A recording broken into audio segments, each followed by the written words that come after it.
Buenas tardes, estamos transmitiendo para el programa En Sala de Espera, un podcast dirigido a profesionales de la salud. El día de hoy, una súper invitada, alguien a quien aprecio, respeto, no solamente eso, también admiro mucho.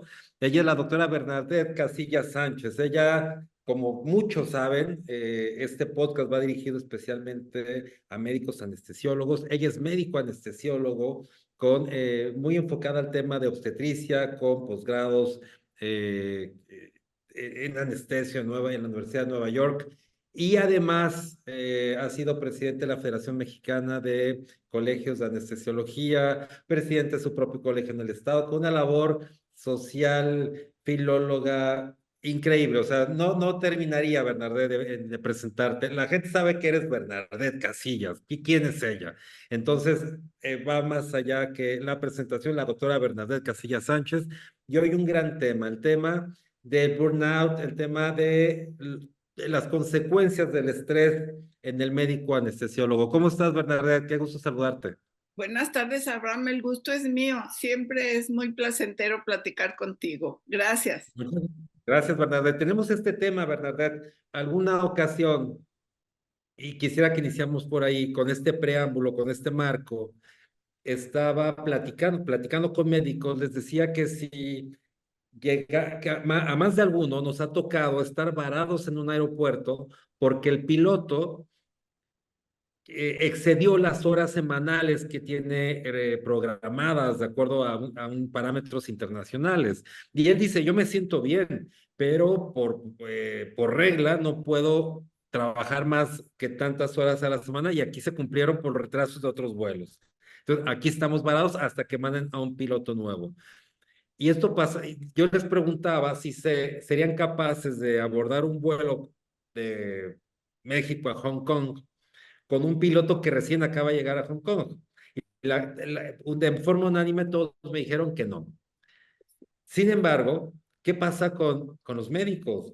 Veo quienes trabajan en dos, hasta en tres instituciones públicas, privadas, y eso genera un alto estrés, y quizá la forma de resolver los casos médicos no sea como un médico con descanso, y eso a su vez nos lleva a otras consecuencias. ¿Qué opinas, Bernardo?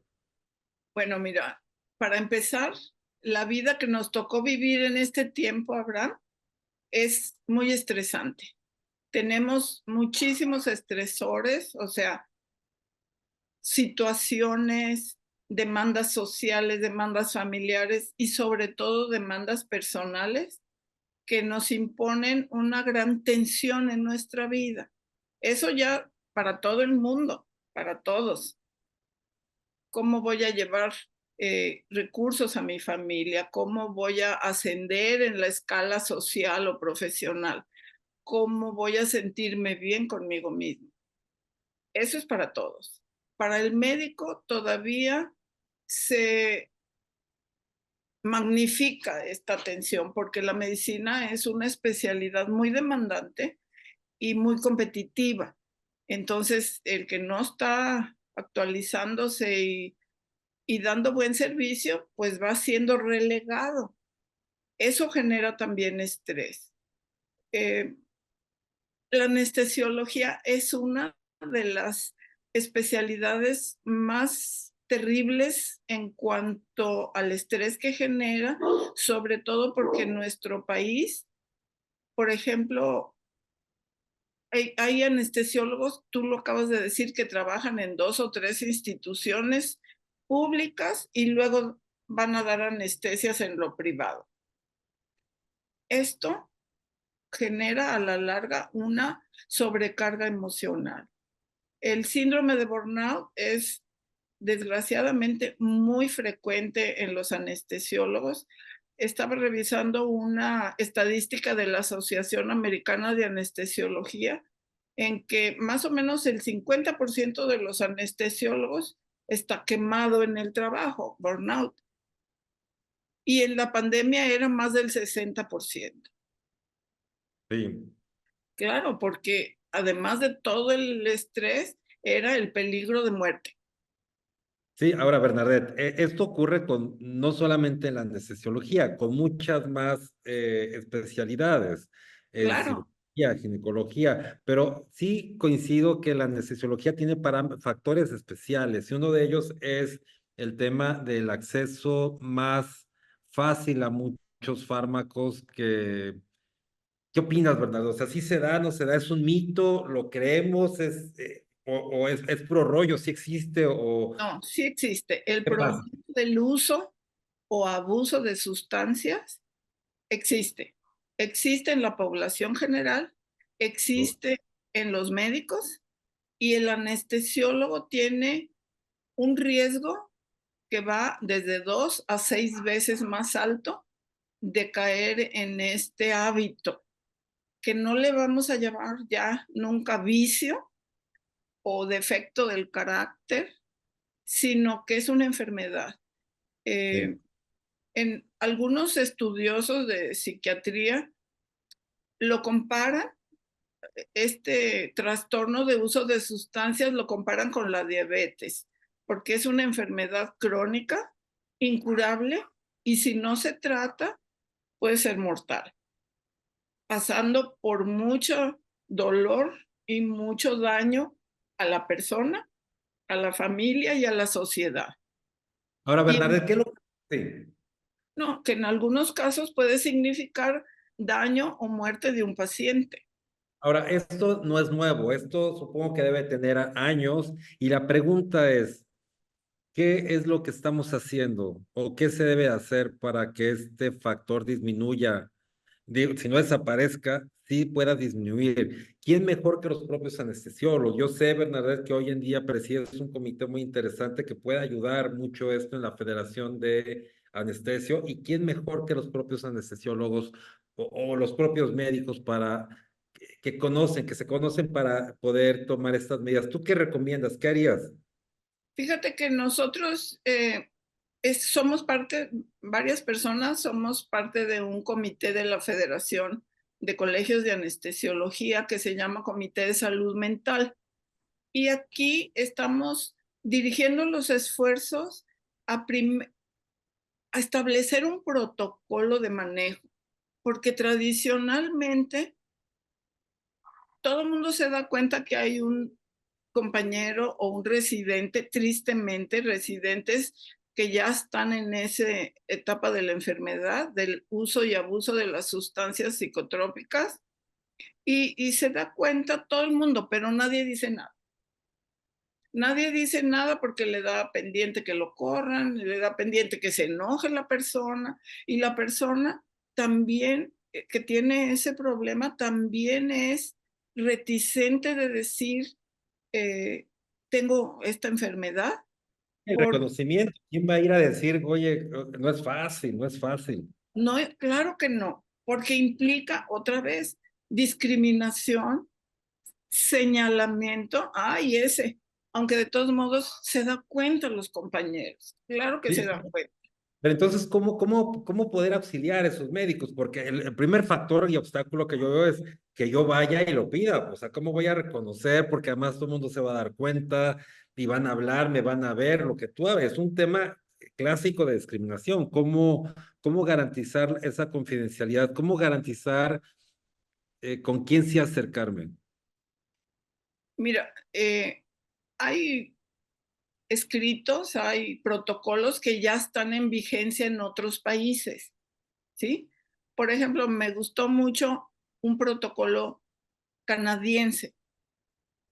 Ellos proponen, y a mí me parece muy correcto, que cuando hay una persona sospechosa o ya conocida que tiene abuso de sustancias, y bueno, a veces no nada más es consumo de sustancias, a veces son otras conductas de riesgo, como por ejemplo ahora está muy de moda la ludopatía, gente que se juega todo su dinero y se endroga para seguir jugando. Hay otras conductas de riesgo, pero ahorita nos vamos a limitar a hablar de las sustancias. Entonces, cuando se conoce o se sospecha que un anestesiólogo, sea residente o de base, tiene un problema, pues la autoridad debe hablar con él. Si se comprueba con un estudio, con un antidoping, entonces se dará tratamiento en un hospital, dependiendo de la severidad del problema, desde luego, pero se dará tratamiento en un hospital 3 meses. Después de esos 3 meses tiene que existir una red de apoyo porque no se va a liberar a esa persona y que regrese luego a trabajar en donde encuentra todas las sustancias que le causan daño. A ver, Entonces, pero partamos de un tema. Por ejemplo, el antidoping no puedo obligar a que se lo haga.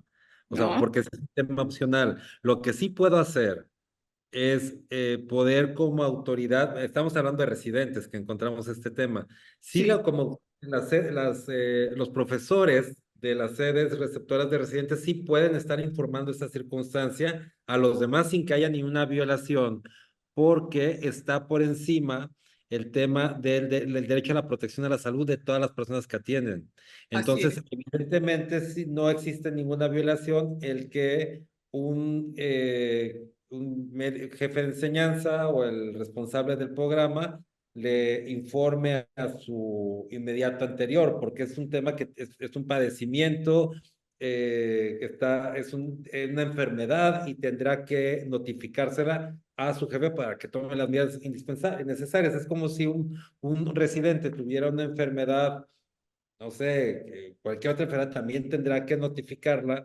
para generar las mejores condiciones para el residente y para la gente que atiende. Entonces, A ahí mí no hay sí, violación, pero sí, ¿cómo lo detecto si yo no puedo obligar a quien que se haga un antidoping, ¿no? ¿O cómo lo no, controlo? no puedo obligarlo, en este país no lo puedo obligar. Sin embargo, sí puedo notar ciertos síntomas, ¿sí? Empieza el muchacho o la persona, pues, yo estoy hablando de los residentes que me está moviendo mucho el tablero. El muchacho empieza a faltar, empieza a inventar excusas para no estar a tiempo, para no hacer sus tareas normalmente, miente, roba, porque se pueden dar cuenta los otros compañeros y las enfermeras que de repente desapareció tal cosa, ¿no? Que frecuentemente cuando esa persona anda cerca, desaparecen o que alguien esculcó la caja de medicamentos del otro compañero. Sí hay datos, eh, que se queda dormido, que no cumple con las guardias o que no cumple con sus tareas. A ver, investiguen o lean estos artículos, pues no lo hace. Entonces sí hay ciertos indicadores de que algo no está bien. Y pienso que el maestro, el encargado del programa educativo, tendrá que hablar con ese muchacho y decir, Así es. mira, estamos notando esto. Si tienes un problema, estamos para ayudarte. En lugar de castigarlo, que es la En conducta que lugar de normalmente castigar, exacto. adoptamos, pues, lo castigamos en lugar de apoyar, de rehabilitarlo. O sabes qué, te voy a suspender una semana y no te quiero volver a ver así, en ese estado. Pero no se va a acabar el problema. Ahí no se va a Claro, acabar, sí, ahí claro no que se va a no. acabar. Y en cuanto a transmitir esta inquietud de un maestro a otro, yo ahorita me estaba imaginando a alguien que sea epiléptico, por ejemplo, ¿no? Y pues es epiléptico y si le da un ataque cuando está dando una anestesia, pues puede o va a desatender a su paciente. Absolutamente, y eso lo tiene que saber, se lo tiene que informar de... Claro, Claro, para absolutamente. que alguien esté ahí, cuidando que no vaya a suceder un episodio de... Igualmente, tendrán que saber un maestro y otro maestro, no para ridiculizar, no para castigar, no para segregar a la persona, sino con el ánimo de ofrecer la ayuda necesaria. A ver, Bernardo, dos cosas. ¿Cuáles son los medicamentos que más frecuentemente se utilizan de esta manera? ¿Y cuáles qué es lo qué alternativas se ofrece a este tipo de, por ejemplo, de residentes? Especialmente, o sea, lo identifico y qué, me lo llevo a un centro de rehabilitación o qué es lo que procede a hacer. Sí, es un equipo multidisciplinario, no puede una sola persona hacerse cargo de eso, ¿no? Tendrá que haber un respaldo de psiquiatra, de psicólogo, de institución donde se pueda internar ese muchacho, si es que su problema es de mediano para arriba, y que le brinden la atención adecuada. Ahorita, por ejemplo, hablando del caso del uso de narcóticos, hay un parche de naltrexona que los ayuda a, a sobrellevar ese estado de ansiedad que causa el no estar consumiendo. Entonces hay maneras de ayudarlos, pero se tendría que poner de acuerdo varias personas. Otra vez repito, no es por ejemplo, el maestro de esos muchachos, pues va a detectar y tendrá que dar aviso a la siguiente instancia, que sería el director del hospital, el encargado de enseñanza de todo el hospital y luego a la institución. Exacto. Ahora, Bernarda, sí veo que es un reto todavía mayor para un médico anestesiólogo. Quiero hacer un símil burdo, ¿no? Pero así conceptualizo a aquellos que no son médicos. Es como si tuviera un problema de alcoholismo el de la barra de un bar, Sí. porque todos los días parte de su trabajo es tener los medicamentos a la mano y administrarlos. Entonces, pues todavía más difícil. Así es. De hecho, hay un estudio en Estados Unidos que demuestra cómo muchos de los residentes que tienen ese hábito de uso y abuso de sustancias ya lo tenían antes de venir a la especialidad. O sea, que ellos buscaron ir a esa especialidad porque sabían que iban a tener acceso a los medicamentos. Me preguntabas que cuáles son los más frecuentes, pues los opiáceos.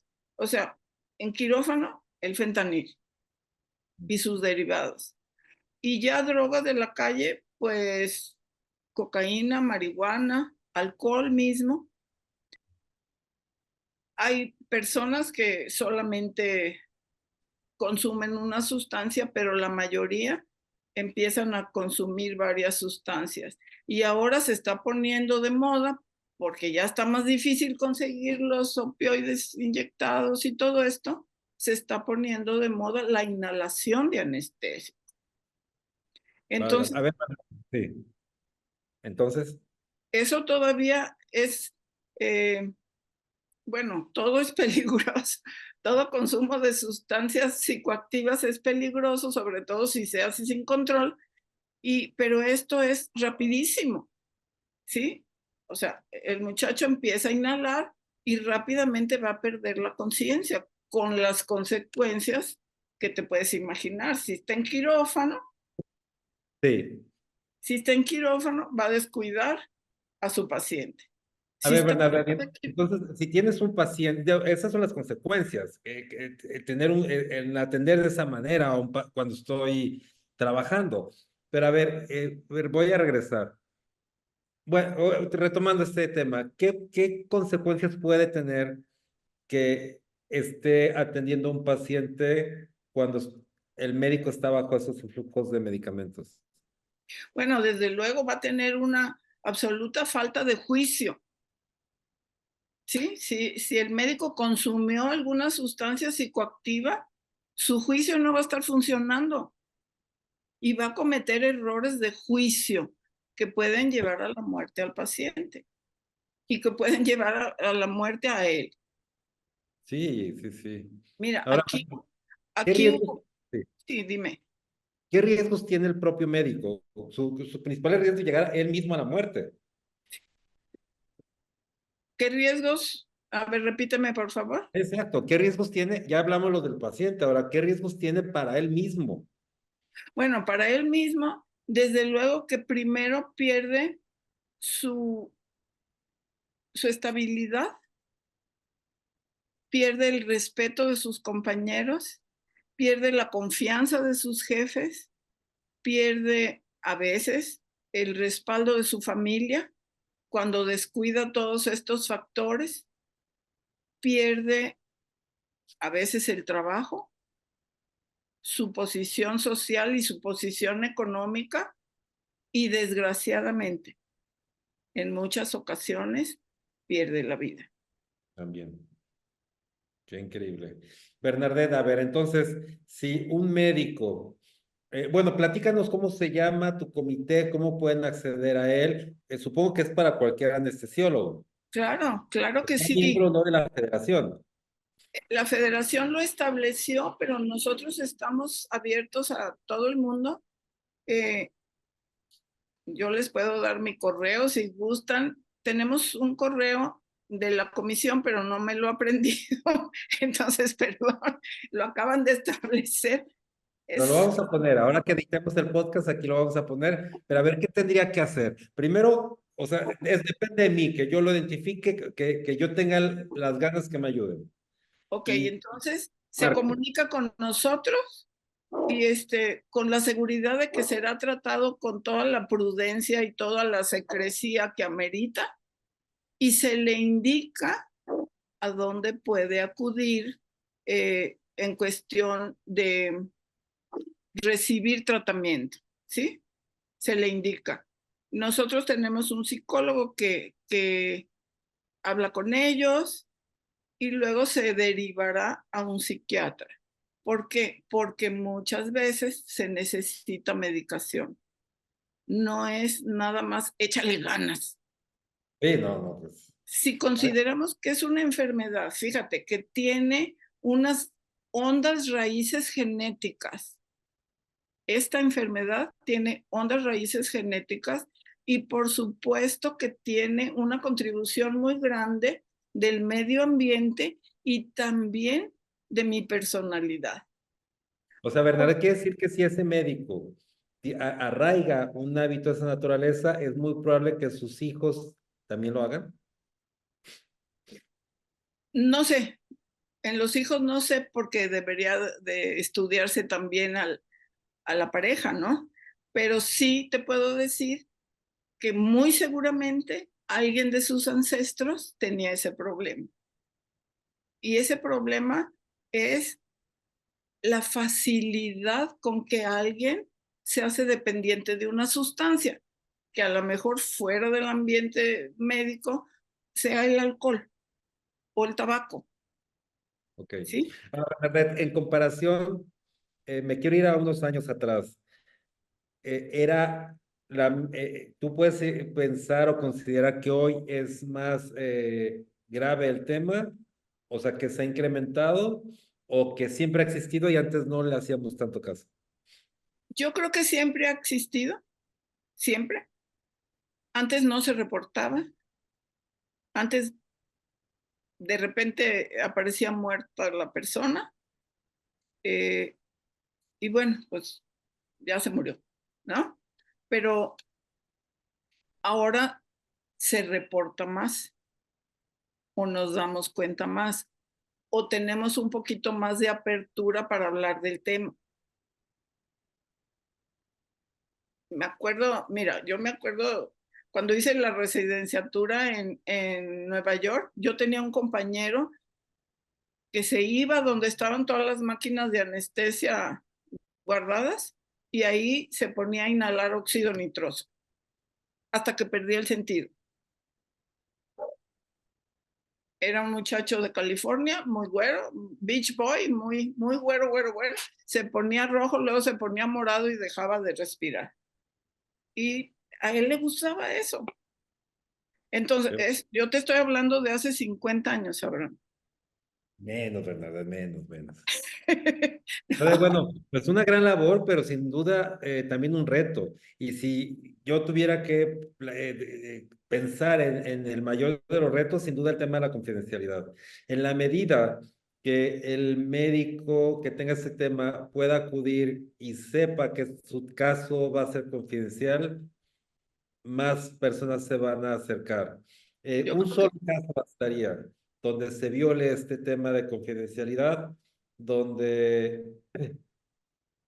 generaría un alto grado de desconfianza y, por supuesto, un bajo éxito en este programa. Claro, claro que sí. Nosotros tenemos muy claro ese punto, pero muy claro.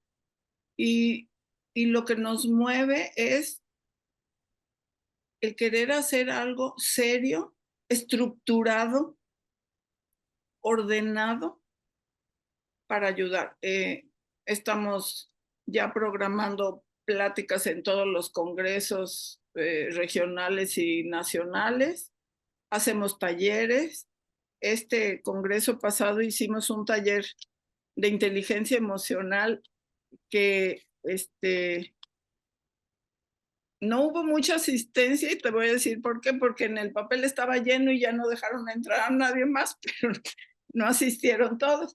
Sin embargo, las personas que asistieron se fueron muy motivadas a hablar, a manifestar sus sentimientos, porque muchas veces la persona se siente tan abrumada con todos los requerimientos que le imponen, ya dijimos, la sociedad, la familia, los amigos, el estatus, ¿no? Yo quiero ser como el cirujano fulano de tal que trae un Aston Martin o yo qué sé, ¿no? Yo quiero eso. ¿Hasta dónde de veras va a depender mi felicidad de lo que tengo y no de lo que soy? Exacto. Exacto. Oye, Bernardo, pues muy valioso la labor que estás asumiendo, que estás liderando. Bueno, es un grupo y que lo hayan identificado y que estén trabajando, digo, es un gran reto, Bernadette. Sí. Platícanos tu mensaje final, por favor. Bueno, el mensaje final es, hay manera de obtener ayuda, hay manera de salir de este remolino que muchas veces absorbe a la persona y lo lleva a unos lugares no deseados. Hay manera, hay personas que estamos dispuestas a dar la mano y que todo el mundo tenga la seguridad de que se va a tratar su caso con toda la secrecía del mundo y que solamente estamos ahí para apoyar, no para castigar, no para señalar. Bernadette, a ver, y esto, no, creo que muy valioso, tú comentabas el tema de los médicos que son responsables de un programa de anestesia, que, que pudiera sensibilizarse también a ellos, que en lugar de castigar, habría que ayudar. Claro, claro que sí. La reacción actual es castigo, que por cierto, dicho de paso, hay cosas que ya no se pueden hacer con la nueva norma oficial de Sí, anestesia. ya escuché tu podcast, que nada de Exacto, guardias de castigo ni nada de eso. exacto, exacto, pero antes es castigo o esto, ¿no? Y quizá ahora es cambiar la tortilla y decir, mejor te ayudamos a que resuelvas este tema y vamos a encontrar una mejor alternativa. En vez de darle un palazo, le doy la mano. Exacto, exacto, lo dijiste muy bien. Y con eso me quedo. En lugar de un palazo, vamos a darle una mano. Así es. Bernadette, muchísimas gracias. Entonces, vamos a anotar tus datos en el podcast para que los puedas. ¿Quieres comentarlos ahora o lo editamos?